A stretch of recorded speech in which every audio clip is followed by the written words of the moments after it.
Hey, what's going on, you guys? Like we got to the channel. It's your boy Big Dog back with another one take review. And today I got one for 28 years later, the Bone Temple. Now listen, this is the fourth? Technically the fourth 28 whatever later movie.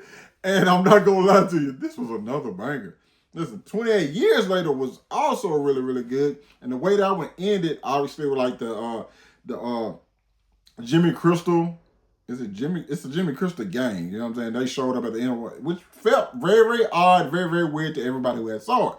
But obviously, at the beginning of the movie, you see a young Jimmy, played by Jack O'Connell. You know what I'm saying? Where like things immediately go bad when like the virus hits, and he's part of the church, and his mom and sister died, and then he goes over to the church. And then his dad, preacher, or whatever, he sees all the infected coming in, killing everybody. So now he's like whole mindset is warped. But you see that at the beginning, so you kind of wonder what happened to that whole storyline until you get to the end of 28 years later, and then you start off this one with like the character we just saw in 28 years later, our titular character Spike.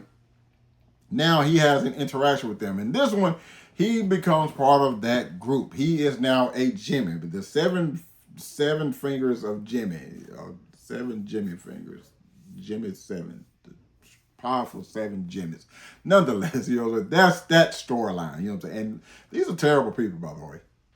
They're Satanists. That's just what it is. They're Satanists. So they got that whole thing going on. But the person you really follow most this movie is Dr. Ian Nelson. Kelson, my bad.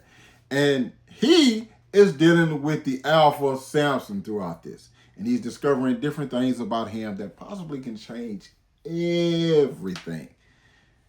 Because we're starting to see a different side of Samson. You know what I'm saying? Samson constantly getting shot with those darts, and he starts chilling a little bit more.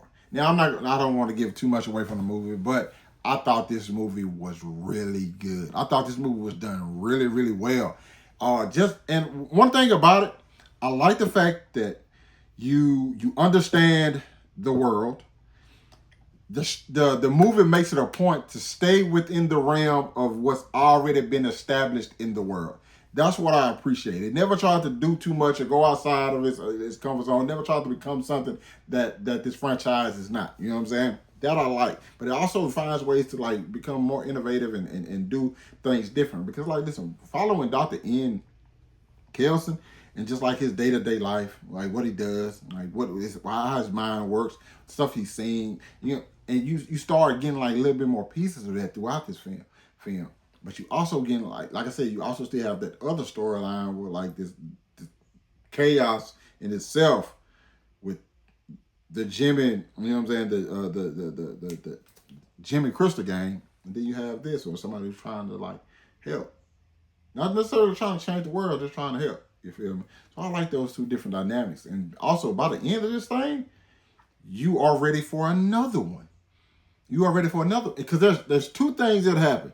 Two very, very crucial things that happen. I obviously won't spoil, but that leads you, that you just pretty much know, based on what you've seen before, like, that's coming back. I don't know where exactly, but that's definitely coming back into play. You know what I'm saying? And it's so satisfying, and it's how you want any movie or television show to act. It's you have a singular story that you're trying to tell within, whether it's a season or a movie. You know what I'm saying? You want that story told. You don't want to have to depend on something later in order for you to get the full story of something. You get the full story of what happens in this, but there is room for another one. And it makes you want that. And that's what I appreciate about the film. I appreciate the film for just being great in itself.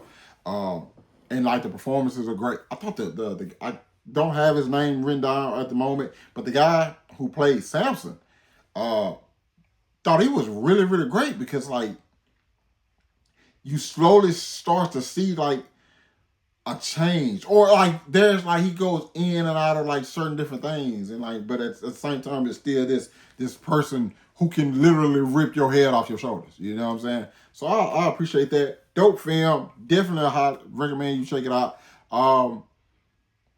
We're off to a good start.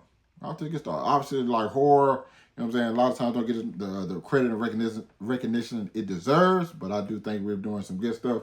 This was a good movie. You guys, if you've seen it, let me know what you thought about it down in the comments. Hit that like button, subscribe to my channel. Thanks for watching the video, and I'll catch up with y'all later. Peace.